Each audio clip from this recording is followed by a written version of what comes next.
Muchísimas gracias por la oportunidad que nos brinda Medianálisis y por esta invitada de honor que nos acompaña el día de hoy. Ella es nuestra querida Tamoa Calzadilla, periodista venezolana con más de 21 años de experiencia, especializada en periodismo de investigación. Es parte de la unidad de proyectos de Univisión Noticias de Miami y coordina el desarrollo de temas de corrupción hispanos y América Latina. En estos días, un trabajo de ella ha sido reconocido como finalista de la categoría de reportaje internacional de los premios Pulitzer 2021. Pero antes, recordemos que ella ganó una mención especial del María Moscabot de la Universidad de Columbia de 2014. Dirigió la investigación ganadora del premio García Márquez 2014. También es premio FNPI Roche de 2014. Cuando trabajaba en el diario Últimas Noticias, también ganó el premio IPI Venezuela y fue el segundo lugar del premio IPI Internacional de 2014. Actualmente coordina El Detector, la plataforma de fact-checking de Univision que sirve a los hispanos en Estados Unidos. Hola, Tamuana, ¿cómo estás? Hola, León, gracias por la presentación, qué gentil. Tamoa, queremos escudriñar un poco cómo aprecias el fenómeno de la desinformación, cómo trabajan ustedes en el detector. Bueno, em, la desinformación ha existido siempre, solo que con redes sociales, como decía un amigo en estos días, está como en esteroides, ¿no? La sentimos como con altavoces, como en aumento, la vemos en todas partes. La gente tiene acceso, tiene en sus manos un celular y con ese celular tiene acceso a decir cualquier cosa y a difuminar información y desinformación en la misma cantidad. Solo que hemos experimentado y nos estamos dando cuenta que la desinformación o lo que llaman el fake news tiene algo de sexy, ¿no? Tiene una cosa que te genera emociones. Por eso es que advertimos a las personas que cuando algo te genera mucha emoción o rabia o tristeza o te cause risa o te parezca el colmo, tengas cuidado porque probablemente estás en presencia de algo que no es tan así, como decimos en Venezuela. Eso no es tan así. Entonces, lo que estamos viendo por estos días es que la posibilidad de que esa desinformación transcurra, se difumine mucho más rápido que antes.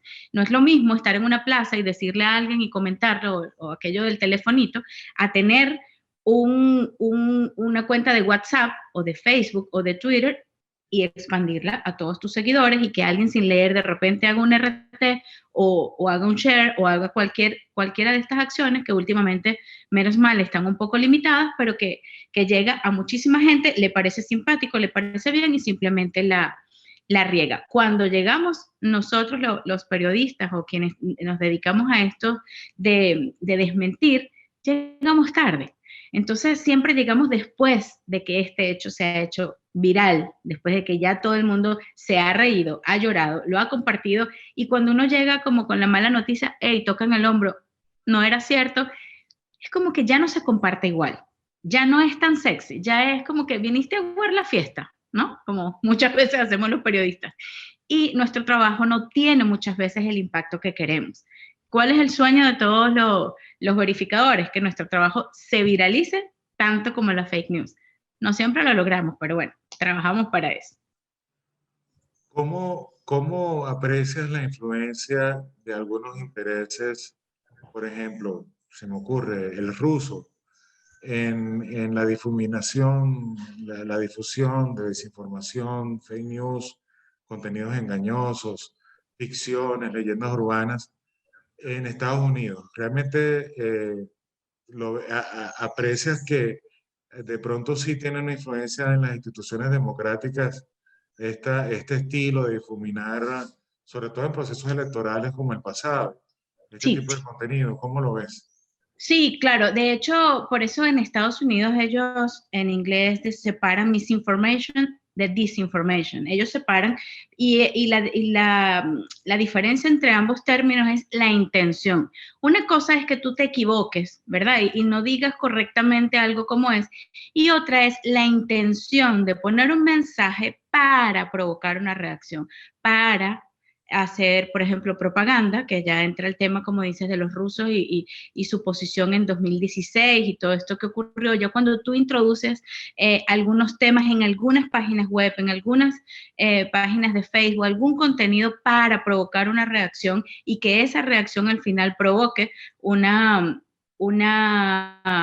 voto o una posición electoral, pues estamos hablando de al final lo que significa ponerle atención y atacar a tiempo las fake news, ¿no? Y yo creo que lo que pasó en esas elecciones de 2016 y lo que viene pasando con Facebook, con la responsabilidad social que tienen estas plataformas y estas discusiones, con lo que pasó con el expresidente Trump y el uso de las fake news como forma de gobierno, ¿no? En Venezuela lo vemos también con algún tipo de política, nos damos cuenta de que una cosa es cuando alguien se equivoca y hace un contenido que después puedes rectificar y bueno, tiene otras implicaciones, y cuando alguien de verdad está mintiendo o está manipulando una información con toda una intención, ¿no? Y definitivamente a ambas cosas tenemos que atacar. ¿Cómo aprecias, Tamoa, la diferencia en el trabajo de fact-checking que se hace en Estados Unidos con el que se hace en Venezuela? Por ejemplo, en el observatorio tenemos un grave problema y es la falta de acceso a la información pública. Otros países de pronto con democracias de verdad funcionan, democracias con instituciones más abiertas a permitir el acceso al ciudadano a ciertas informaciones y al periodismo, a la difusión de ciertas informaciones, podrían de pronto dar con certidumbre y certeza y precisión informativa los desmentidos muchísimo más rápido, pero de pronto, ¿cómo lo ves en países como Venezuela, donde las mentiras del recurso público y la falta de acceso hace como un caldo de cultivo para que todavía sea más cuesta arriba al ciudadano atacar y combatir la desinformación? ¿Cómo lo ves? Bueno, yo debo decir que soy una admiradora profunda de los periodistas que siguen haciendo el mejor trabajo posible, siempre dan lo mejor, el final de la liga para hacer lo que están haciendo en Venezuela, y celebro mucho de que en Venezuela existan plataformas que luchan contra la desinformación, ¿no? De verificación de datos. Y cuando nos hemos reunido aquí en Estados Unidos, siempre hay quien advierte, epa, en Venezuela existen plataformas de verificación de datos y eso es sumamente importante. Siempre, siempre los periodistas venezolanos buscan la manera de que la información salga y que salga de la mejor manera. Yo sé de lo que hablas perfectamente. Yo hice periodismo en Venezuela hasta finales de 2015 y cada vez el cerrojo a las fuentes de información oficial fue más cerrado, fue cada vez más fuerte. Y sin embargo, siempre el periodista buscaba la manera de encontrar dónde estaba la verdad para llegar a ella. La verdad en Venezuela, como en todos los procesos dictatoriales o de guerra o en peligro de democracia, es de las primeras víctimas. Y el uso de la propaganda oficial en Venezuela, pues no tengo para qué contárselo. Y por eso es que se hace mucho más importante en Venezuela tener acceso a plataformas como esta. Y que ustedes hagan, gente como ustedes y todos los que están haciendo esfuerzos por decirle a la gente, esto es falso, esto no es así. Es una cosa, yo sé que es titánica, pero es demasiado importante. Yo tengo mucha familia y amigos que todavía viven en Venezuela y muchas veces no tienen acceso por el internet, porque no saben cómo, porque por alguna razón están bloqueados a ciertas plataformas y a veces buscan información por fuera. Entonces, les pongo el ejemplo de las vacunas. Buscan información sobre vacunas cuando las vacunas no han llegado a Venezuela. ¿Me explico? Entonces, nosotros hacemos ese trabajo porque aquí, como dices tú, tenemos acceso la página de la FDA, el organismo que controla la administración de drogas y alimentos en Estados Unidos, los Centros para el Control de Enfermedades, los CDC, que controlan también todo esto de certificación de vacunas y control de las reacciones de vacunas. Todos esos organismos tienen incluso, León, en sus páginas web unos Q&A son preguntas y respuestas, preguntas frecuentes, y tienen unos ensayos incluso de verificación de datos. Esto es falso que la vacuna, o sea, lo que dices es muy diferente. El acceso que tiene una persona aquí en Estados Unidos, la tienen en inglés, la tienen en español y muchas veces en portugués y en otros idiomas. O sea, es muy diferente cuando tú ves el acceso que tiene aquí cualquiera a informaciones que el que tienes en Venezuela. En Venezuela ni siquiera saben qué vacuna está circulando. Como te digo, muchas veces preguntan acá afuera,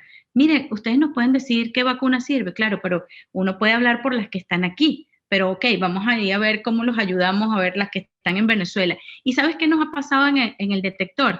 Que nosotros atendemos a la comunidad hispana en Estados Unidos principalmente, pero en un momento de pandemia, en un momento como el que estamos viviendo, hemos entendido que nosotros tenemos que hablarle a todo el público hispano, a todas las personas que hablan español y que en este momento están buscando información sobre vacunas, sobre COVID, sobre si las mezclo o no las mezclo, sobre ivermectina, sobre cualquier cosa, y tenemos que abrirnos y explicar, y nos hemos encontrado haciendo trabajos o una infografía o un video, di que la China y que la rusa, cómo funciona también, porque abajo en Chile, abajo en el sur, me refiero, ¿no? En Latinoamérica, están poniendo las otras vacunas y no nos podemos quedar hablando solamente de las 3 que están autorizadas en Estados Unidos, porque hay gente que nos está leyendo en otros países y que no tiene acceso a este tipo de información. Entonces nos hemos encontrado en el detector abriendo el paraguas de nuestra audiencia porque sabemos que la gente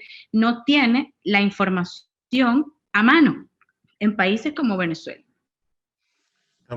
Fíjate, te quería consultar, ¿cómo hace el detector, cómo hace Tamoa Calzadilla para hacer frente a la proliferación de algo que han llamado las posverdades? Sabemos que inclusive por los hábitos de consumo informativo se crean lo que ha sido considerado cajas de resonancia, es decir, la replicación de creencias comunes entre personas que comparten las mismas fuentes, las mismas páginas, los mismos hábitos de consumo informativo. También han hablado de efecto burbuja, pero en criollo y en consono con decirle a la gente de qué se trata, cómo esa conformación de realidades alternas que cada quien se inventa. Y cómo crees que desde el fact-checking, Tamoa Calzadilla, la unidad del detector y los periodistas que hacemos fact-checking, cómo podemos contrarrestar esta creación de posverdades cuando a veces pareciera que es la misma gente la que está interesada en creer lo que quiere creer? Sí, ese es un tema sumamente difícil porque tiene que ver también con pensar tu audiencia, a quién le estás hablando, quién de verdad viene a leerte. Y hay mucho de psicología en esto, y el otro día hablaba con los compañeros de Chequeado en Argentina, que sabes que, bueno, son unos duros en esto de verificación de datos y tienen muchos más años que nosotros haciendo esto, y ellos le han metido hasta la neurolingüística, y decía, nosotros venimos trabajando la forma incluso en cómo le dices a la gente, eso que te estás creyendo es mentira, porque tienes que meterle algo de psicología, sabes que hay una reacción adversa cuando alguien que te dice, tú estás equivocado, cuando alguien te dice eso, tu reacción no es positiva. Precisamente porque incluso la forma como tú lo vienes diciendo, la forma como funciono con mis amigos, con los algoritmos benditos, con todo es que todos nos hablamos en un mismo idioma, esto se va convirtiendo en un diálogo de conversos, todos estamos de acuerdo, ¿verdad? Nos vacunamos, claro, sí, claro. Y de repente alguien te dice como algo que te parece loco, no, la vacuna me coloca un chip, tú no puedes como creértelo, entonces nosotros como fact-checker tenemos que ir a donde está la gente que se lo cree y la gente que de verdad tiene también un poco de actitud para, para dudar, porque la gente que no quiere dudar creo que no hay mucho que hacer. No hay mucho que hacer más que respetar y tratar de ver como, mira, aquí hay unas pruebas. Aquí hay unas pruebas, no es mi posición, aquí hay unas pruebas por si quieres mirar, pero cuando a veces nosotros revisamos nuestras propias redes sociales, los comentarios a veces son un poco frustrantes. Por más que presentes pruebas, como dices, hay gente que solamente ya quiere escuchar solo lo que quiere escuchar y no importa las pruebas que les presentes, siempre van a decir, estás mintiendo y punto. Pero sí trabajamos para esa gente que sí quiere ver esas pruebas, que sí quiere pensar más allá, que sí duda, y cuando encuentra una prueba dice, ah, bueno, yo no lo había visto así.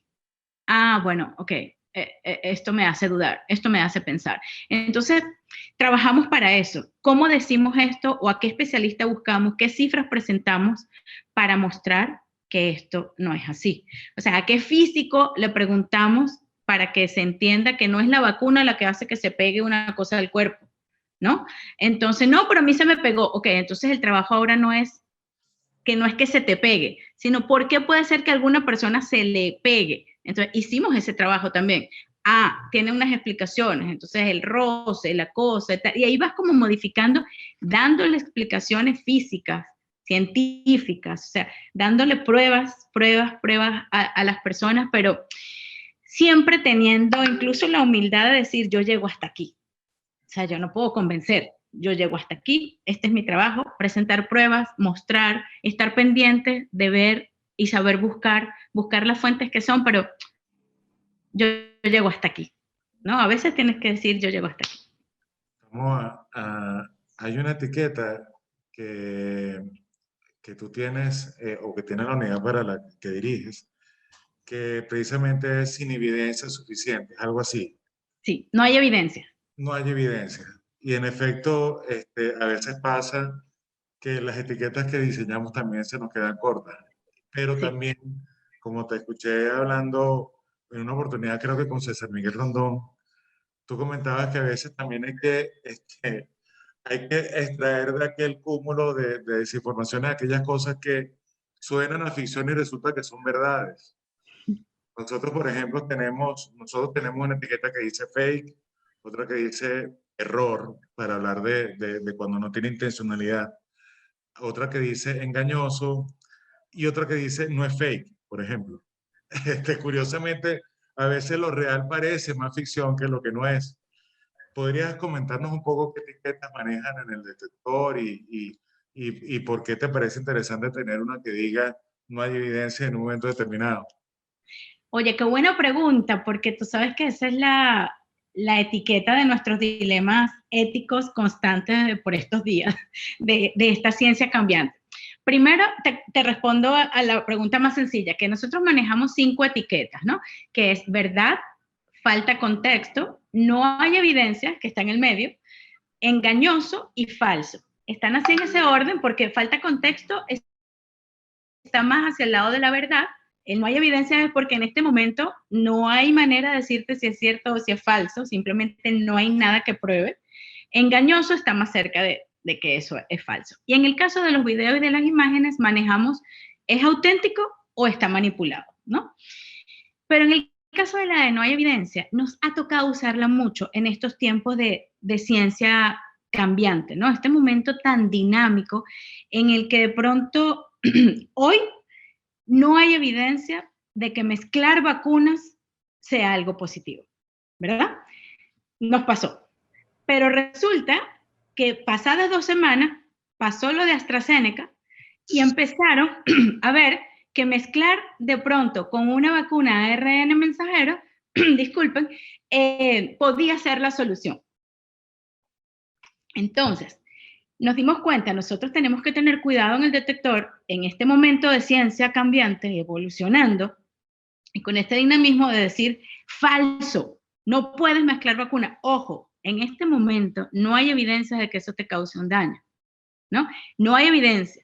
En el caso de lo de las embarazadas, por ejemplo, nos sirve mucho hablar con científicos y con médicos que son súper serios y rigurosos con esto de las etiquetas. Y tengo una hermana médico que me regaña a veces, me dice, cuidado con eso de falso. En el lenguaje médico hay que tener cuidado y se angustia. Y entonces ahí es cuando jugamos los periodistas y cuando hablamos con un público grande, son importantes las etiquetas porque a veces la gente en este momento de confusión necesita, y la gente no los dice, díganme si es cierto o es falso, díganme si es verdad o es mentira, ¿no? Y a veces hay cosas que, ojo, ¿no? Le falta contexto y a la gente no le gusta mucho que le digas eso. Ya va, pero es que eso necesita una explicación porque no siempre es así. Resulta que se está probando. ¿Qué pasa, por ejemplo, con el caso de las embarazadas, que nos ha pasado?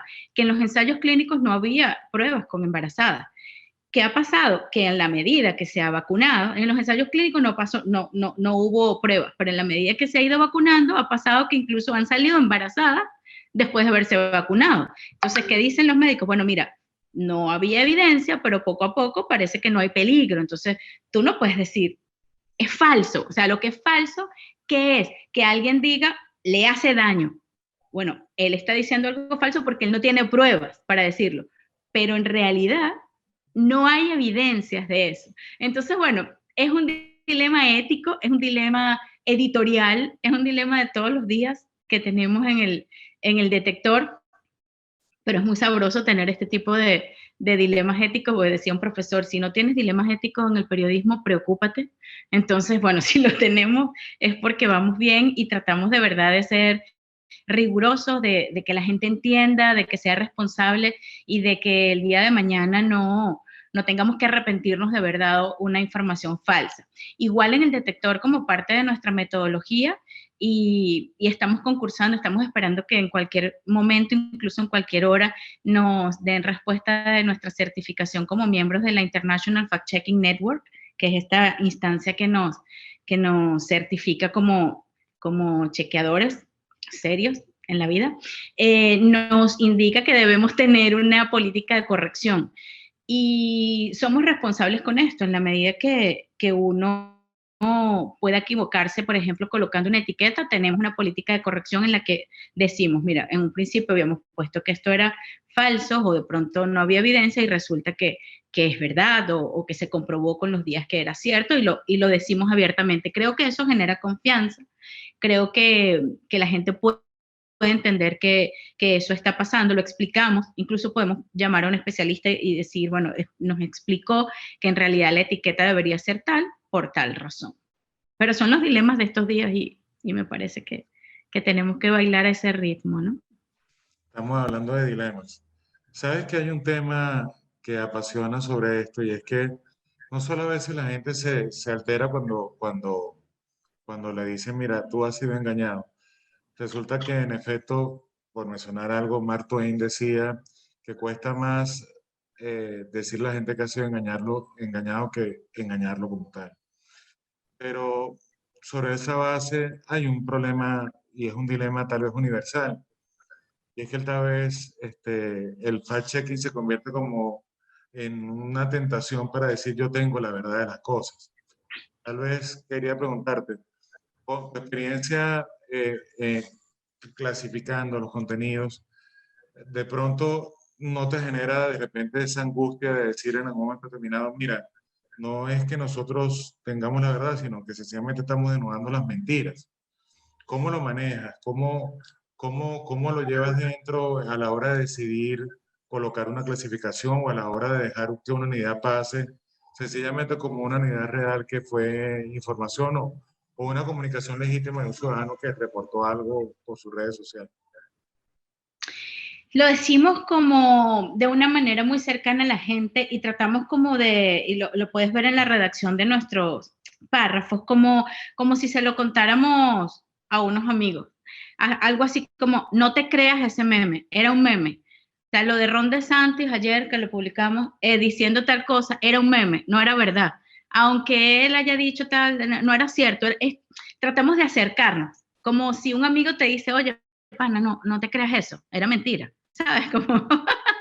Como tratamos de hacerlo de la mejor manera posible y siempre advirtiendo ese video que viste o ese video que te llegó por WhatsApp y que tal vez te puso a dudar y tal, no es cierto. Lo consultamos con expertos y nos explicaron. Tal, y muchas veces contamos incluso nuestra metodología como para acercarnos. Ojalá lo logremos, no quiero decir que con esto lo logremos, es una práctica que hacemos a diario.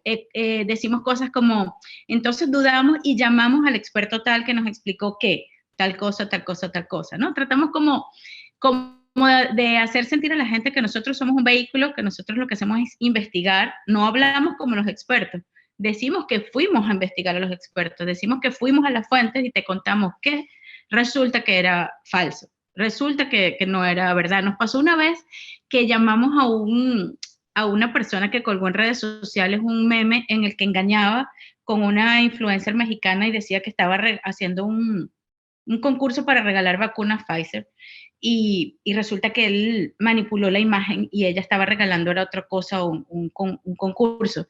Y cuando le preguntamos, una de nuestras chicas, Dajimar, lo llamó, él le dijo, oye, de verdad eso causó problemas, causó desinformación, yo lo que soy es como un cómico, eso era una parodia, de verdad eso causó desinformación.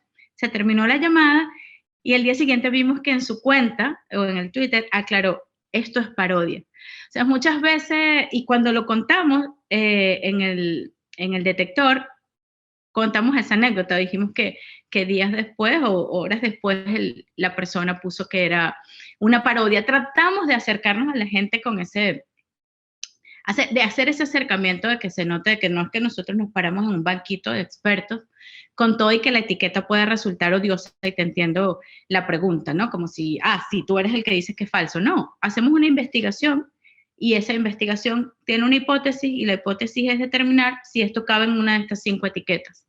Si no cabe en ninguna de estas 5 etiquetas, tenemos una solución también que es, esto es lo que sabemos. Y creo que también puede ser un acto del periodista decir, hasta aquí llegué, te doy todo lo que sé.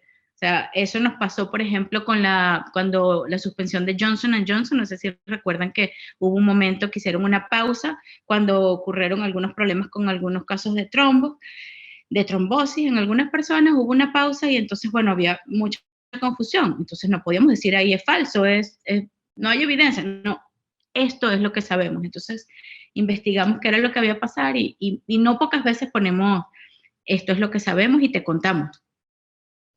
Tamoa, recordemos que Tamoa tiene muchísima experiencia en periodismo de investigación. Y hablando de periodismo de investigación, cuéntanos un poco cómo se parecen las estrategias del periodismo de investigación y del fact-checking.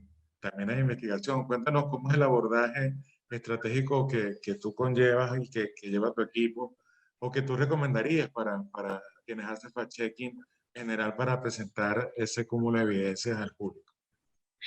Oye, mucho, tiene mucho de la técnica de investigación, a mí me ha servido bastante.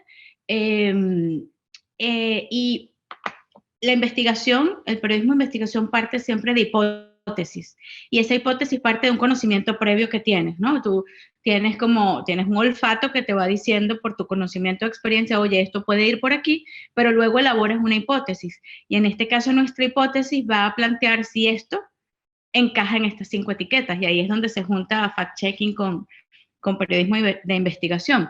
¿Y qué haces para demostrar esa hipótesis? Argumentar. ¿Y qué te sirve para argumentar? Las fuentes. ¿Y cómo pueden ser esas fuentes? Documentales y vivas. Entonces vas a hacer tu arqueo de fuentes, quiénes me pueden servir, cuáles son los especialistas a los que puedo llamar y cuáles son las estadísticas, los gráficos de los que me puedo valer. Como decías tú al principio de esta conversación, menos mal acá en Estados Unidos tenemos a la mano de forma digital, tú puedes mandar correos, los mismos organismos tienen ya algunas preguntas respondidas, el acceso es bastante sencillo, comparar estadísticas requiere a veces hacer cruces de información, pero puedes obtener comparaciones y allí ya tienes la argumentación que te revela si tu hipótesis es cierta o no. Entonces, aquí lo que hacemos es que al final damos una conclusión de lo que planteamos, porque entonces decimos que esa etiqueta es la que pusimos, que al final termina como con con un parrafito para que quede bien claro por qué pusimos esa etiqueta, y ahí es donde como juntamos, hace como el río y el mar del periodismo de investigación con el fact-checking. Mira, estamos a unas preguntas instrumentales que nos hace nuestra audiencia. Tenemos a Yakari, ella pregunta, ¿cuáles herramientas usa para el rastreo de tendencias? Me imagino yo que se refiere a que de esas unidades que analizan, a lo mejor algunas vienen o provienen de un rastreo de tendencias que hacen, por ejemplo, por Twitter. Cuéntanos más o menos cuáles son las herramientas, programas, apps que utilizan. Sí, mira, nosotros seguimos un público y unas necesidades muy importantes, que es la audiencia en español en Estados Unidos principalmente, pero como decía, cada vez hacemos más extensivo nuestro trabajo. Pero este público, que es la audiencia en español que vive acá, está absolutamente desatendido, bueno, bastante desatendido en cuanto a verificación de datos, porque existen muchas plataformas de verificación, de hecho 10 o 12, están certificados por la International Fact Checking Network y ninguna en español. O sea, esto es absolutamente nuevo para la gente que ve televisión en español o que consume noticias en español. Entonces, para nosotros es muy importante pulsar nuestras propias redes sociales. Y ahí nos encontramos una cantidad de cosas muy ricas para nosotros investigar. Y ahí medimos tendencias en nuestro Facebook de Univisión Noticias, en nuestro Instagram de Univisión Noticias. Bueno, Univisión es un monstruo de comunicaciones y tiene además Facebook de Univisión Salud, aparte del de Univisión Noticias, tiene Despierta América, tiene los shows, tiene Al Punto, tiene una cantidad de páginas de Facebook, de Instagram y de Twitter increíble, donde se producen comentarios con muchísima desinformación. Muchísima desinformación. Y además tenemos mercados locales, son más de 70 mercados locales que a su vez tienen comentarios y redes sociales, ¿no? Eso es una gran fuente para nosotros de medir tendencias, ¿no? Más que todo cualitativas. De las herramientas que sabemos que se suelen usar más para estas cosas, existe CrowdTangle, que no sé si lo manejan, creo que hay una cuenta sencilla abierta al público, nosotros tenemos una que apenas estamos aprendiendo a manejar con más destreza, digamos, pero si buscamos, hay otra que ahora no recuerdo el nombre, donde tú ves qué noticias se está multiplicando en las últimas horas, ¿no? Y te ponen como multiplicado por 3, multiplicado por 10, y tú te estás dando cuenta que se está viendo. Y, bueno, la popular Google Trends, que haces mezclas ahí de palabras y nos sirve para ver si ya estamos viendo un tema, por ejemplo, en redes sociales o algo, o nos llegan cosas, nos llega un WhatsApp o nos llega alguna cosa, lo metemos en Google Trends y vemos si realmente eso está, como decimos nosotros en el detector, está haciendo daño. Es una pregunta que siempre nos hacemos, ¿eso está realmente haciendo daño? Y nos referimos a si está viral, cuántas vistas tiene ese video viral. También solemos consultar nosotros esta segunda fase del detector. El detector nació en 2016 con la primera campaña de Trump, Hillary Clinton, y luego tiene un impulso ahora en 2020 con esta campaña de Biden-Trump, con un impulso que nos dio WhatsApp, y ahora tenemos unos grants que nos apoyan, por cierto, el de Chan Zuckerberg Initiative y ahora Google Initiative, y con eso nosotros hemos tenido unos impulsos. Pero dije esto porque quería decir que en una primera, en los dos primeros inicios, nuestro olfato y nuestra medición era muy política electoral. Pero en esta segunda parte del detector se ha ido muy a la medición de COVID y vacunas. Entonces, para nosotros, estas tendencias también están muy relacionadas a todo lo que es la pandemia. Entonces, es un poco hasta más fácil de acotar. Y también nosotros nacimos de la mano, o renacimos en esta segunda etapa de 2020 con un proyecto conjunto con los otros 12 fact-checkers en inglés. Incluso también en un convenio con Telemundo. Entonces, nosotros también nos acostumbramos cuando vamos a mirar tendencias y ver qué cosa está haciendo daño, miramos a nuestros aliados en inglés. Entonces, lo que hacemos es ver si eso vale la pena hacerlo en español. O sea, es una manera un poco particular porque estamos en Estados Unidos, no sé si les funciona, pero CrowdTangle es una buena herramienta. Te quería preguntar, entrando en aguas políticas y profundas, tú, en una oportunidad dejas, por ejemplo, últimas noticias cuando atentaron contra tu principios, tu independencia, tu manera de hacer periodismo independiente. ¿Cómo conllevas las presiones políticas a la hora de hacer la verificación. Esto quiere decir, ¿cómo manejas la posibilidad de que de repente si hay laboratorios de mentiras políticas de un lado de políticos más que de otras, ¿cómo tratas de llevar a cabo el balance para que no quede solo un lado, sino que se vea que ustedes son críticos y detectan las mentiras de donde vengan? ¿Cómo lo ves? Mira, es bastante diferente, aunque hay cosas que se parezcan a lo que yo viví en Venezuela en esta materia. Es mucho más largo que lo que te puedo contestar aquí en este pedacito de tiempo. Es un tema súper amplio. Me encantaría que lo pudiéramos abordar. Incluso dejo abierta la posibilidad de que discutamos de esto, ¿no? Es tan distinto en muchas cosas.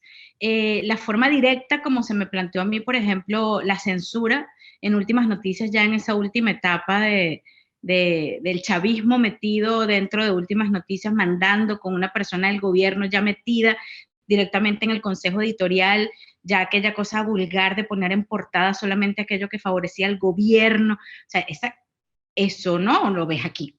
O sea, eso no es así. Eso no quiere decir que haya unas tendencias aquí en Estados Unidos, por ejemplo, en los medios abiertamente, en las campañas dicen, nosotros apoyamos al candidato tal. Lo apoyan en un editorial, lo apoyan en unas páginas de opinión. Eso no se refleja como se reflejó en lo que yo viví. ¿Me explico? Es diferente, o sea, eso no viene un editor y te dice, tú no vas a poner esa noticia así. Aquí se manejan los parámetros de lo que es la noticia, la investigación y tal, aparte de lo otro, o sea, es muy diferente, es distinto. Aquí no viene nadie a decir, mi tendencia es esta y tú vas a poner esto, no, eso es impensable. Pero en el caso de la verificación de datos y nosotros que entramos en el juego electoral tan directo y tan duro, teníamos como rigor aplicar el mismo método que le aplicábamos a un candidato al otro. ¿Y qué nos encontramos? Con un dilema grandísimo en materia de fact-checking. Porque, ¿qué pasa? Los dos candidatos eran muy distintos. Eran muy distintos en materia de fact-checking. Teníamos a un candidato que mentía abiertamente 100 mentiras por minuto, pero abiertamente, no es que misleading, como dicen aquí, no es que una cosa medio engañosa, no es que una cifra que se equivocó, no, inventaba una teoría conspirativa abiertamente y por ahí se iba y no había manera, no, mire, presidente, no, eso no es así, aquí está la cifra, no es cierto, y él la volvía a repetir, y la volvía a repetir, y la volvía a repetir, y había otro candidato que sí, había errores y que es cierto que, bueno, había cosas, no, mire, es engañoso, no fue exactamente así, la misma cantidad de muertos de estas guerras, bueno, se equivocó por 50 muertos, por 100, por 150, pero aquello era, ¿sabes? Muy distinto. Entonces nos planteábamos, ok, pero tenemos que aplicar tenemos que aplicar la misma tabla, ¿cómo hacemos? Entonces, bueno, tenemos que garantizar que chequeamos a los gobernadores de los dos partidos. Entonces vamos a buscar cómo hacemos entonces tenemos que buscar alguna cosa que de pronto sea verdad también del presidente. Entonces tuvimos que encontrar balance de alguna manera. O sea, vamos a ir a ver que también contra los hijos de Trump se estaban diciendo unas falsedades y entonces al hijo de Trump le estaban poniendo en su boca unas cosas que no eran ciertas y las dijimos. Entonces, ¿sabes? Tuvimos que buscar equilibrio de otra manera porque no puedes tampoco engañar diciendo que las dos cosas son iguales, porque eso también sería un engaño. Entonces, bueno, tendríamos para hablar de eso mucho, pero sí nuestra idea y nuestros principios, y en el código de principios de la International Fact-Checking Network que nosotros aplicamos, nos exigen que apliquemos exactamente el mismo parámetro para un candidato que para otro, que para un partido que para otro, que para un gobernante y otro. Estamos a que sea la primera de varias conversaciones que tengamos, porque Por además te favor. voy a lanzar otra pregunta que también vas a decir, pero ¿qué estás haciendo? La otra pregunta tiene que ver con el impacto que tú ves de la desinformación en la democracia y sus instituciones. Porque precisamente qué difícil es cuando de repente algunas élites políticas a punta de desinformación pretenden manipular al elector y controlar al poder. en Venezuela ahorita hay una pretensión de ir a por el último destino, que son las redes sociales, y en el discurso se ha pretendido satanizar las opiniones de la gente, algo que es distinto a una fake news, algo que es distinto a desinformación. Las opiniones de la gente son el derecho legítimo de la gente a opinar lo que siente y lo que piensa con respecto a algo. No tiene por qué ser verdadero, que juntillas, es la opinión de la gente. Y sin embargo, aquí se está empezando a unir el discurso anti-fake news con también el discurso de las opiniones sin base dichas así por personeros del gobierno. ¿Qué hacemos para tratar de defendernos, para tratar de mantener la libertad de expresión cuando sobre la base de acusar a la gente de hacer fake news ahora se pretende también controlar y regular las redes sociales más que las meras detenciones que ya habían pasado años atrás o meses atrás? ¿Cómo ves ese problema que tenemos ahora aquí en Venezuela? Pero disculpa que te repregunte, esa pretensión de regular viene del gobierno, Sí, de los que mandan. se ha anunciado que debe ser regular las redes sociales y en los últimos meses ha habido una constante de criticar a las redes sociales en un nivel en el que exponen también que hay gente, que la mayoría de la gente hace opiniones y emite opiniones sin base, como si la opinión misma debería ser juzgada o prejuzgada por una autoridad que pretenda regular. El No, no. problema es que el riesgo de esto es que al tú hacer fact-checking, estás en efecto tratando de que la gente tenga una opinión pública, pero la opinión pública se basa también en la libertad de expresión de las opiniones legítimas de la gente. Entonces, Claro. imagínate cómo llevarlo, cómo lo podemos llevar. Wow, qué pregunta para finalizar, ¿no? No, imagínate, estoy totalmente en contra de cualquier intento de regulación y de cualquier cosa que haga este régimen, no quisiera llamarlo ni gobierno, no creo en que exista democracia en mi país, Venezuela. Empezando por ahí, ya todo lo que hagan me parece que está mal. Lo que debería volver a ser legal y a volver a su causa es la democracia y que la gente se exprese como en un país normal, como que la gente tenga derecho a decir lo que tenga que decir y si alguien tiene que explicarse o comete algún delito por lo que, por, no sé, si alguna vez hace alguna acusación, bueno, existen leyes, existe alguna otra forma de regular, pero estas pretensiones siempre esconden, o ya ni esconden, yo creo que ya la dictadura se quitó la careta, ya no esconde nada, lo que quieren es que la gente no hable, no se exprese, que solamente circule propaganda a favor de ellos, lo que ellos hacen sí es verdad que no tienen nombre y nada los regula. Si quisiera que los regularan a ellos, o sea, el poder es el que tiene que ser regulado. Eh, en eso sí creo que el poder es el que tiene que ser regulado, que son los ciudadanos quienes tienen que regular a sus mandatarios de turno, y tienen que ser de turno, o sea, tienen que cambiar, no pueden ser eternos. Creo que también se ha satanizado las redes sociales de una manera superlativa y creo que aunque sí merecen atención algunas cosas, eh, las redes sociales también nos han ayudado a muchas cosas, a los periodistas. A veces son ángeles y demonios, pero tenemos nosotros que ser quienes agarremos el control, los ciudadanos, digamos. Y creo que ese régimen dictatorial que lamentablemente se apodera momentáneamente de Venezuela, mi país, que me duele, eh, es lo que debe cambiar, no las redes sociales y lo demás. Y que lo que hacen los periodistas en este momento y los verificadores de datos es algo que tenemos que apoyar todos, pero sobre todo la gente, los usuarios, tienen que seguirlos. La gente dice que chévere que los periodistas hagan eso, sí, pero síganlos, apóyenlos, háganle RT, díganle que bueno, háganles preguntas, háganlos populares, hagan más populares a los verificadores de datos y a los periodistas que a los fake news.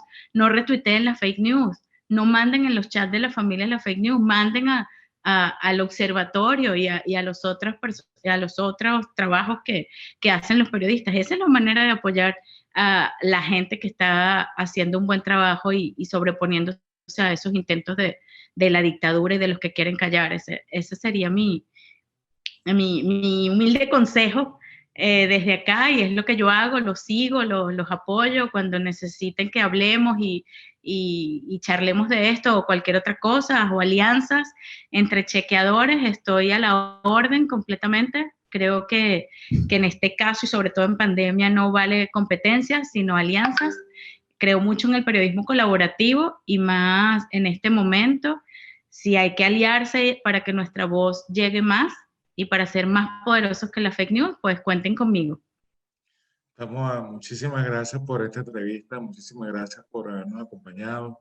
Quería solamente decir que desde el Observatorio Venezolano de Fake News también estamos completamente interesados en seguir el trabajo que haces, en que establezcamos alianzas, que establezcamos vínculos para llevar a cabo trabajos colaborativos, reportajes en profundidad sobre algunas unidades. Y queríamos decirte que en efecto a Venezuela también llegó mucho de la desinformación que se produjo durante el proceso electoral reciente entre Joe Biden y Donald Trump. Quería solamente pedirte que nos dieras a los jóvenes que se están preparando en este camino de la verificación algunos consejos y algunos valores que quisieras compartir y que ellos tomaran en cuenta. Y eso ya para finalizar, que nos des tu abrazo desde allá. Adelante. Bueno, abrazo me sobra, sobre todo para los amigos en Venezuela. Si hay gente que nos está oyendo y se está preparando para ser periodista en Venezuela y en cualquier parte del mundo, miren todo lo que podemos hacer.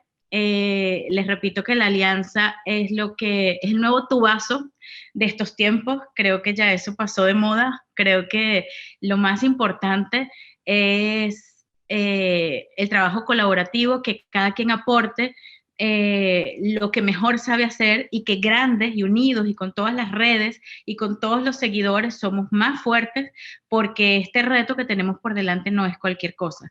Que un influencer diga una mentira y se multiplique por millones y millones de usuarios es algo que tenemos que tener presente, porque de nada vale que seamos poquitos diciendo una verdad cuando hay uno solo diciéndole mentiras a millones. Entonces piensen en eso y piensen en el trabajo en equipo en serio, en buscar aliados, en tender la mano, en tender puentes, más que muros, como decían aquí, a propósito de los inmigrantes, y que estamos a la orden. Ahí están mis redes sociales, @tamoac en Twitter, no sé si lo tienen, creo que hemos estado retuiteando este evento y estas alianzas que sean bienvenidas. Todos los que se han aproximado a mí para otras cosas saben que siempre he estado a la orden para este tipo de cosas, y creo que el mensaje es que hagamos cosas juntos, y que salen bien. Gracias por esta oportunidad. Muchas gracias, Tamoa. Bueno, con esto damos las gracias a nombre del director de Medianálisis, Andrés Cañizales, a nombre de Medianálisis, a nuestra querida Tamoa Casarilla. En lo personal, mi admiración hacia ti y mi cariño por todas las veces que te he leído y por todas las veces que he pensado que te pude haber contactado, y bueno, se dio esta la primera vez. Muchas gracias, Gracias. bueno, bienvenidos y es todo por este día. Muchas gracias. Un abrazo.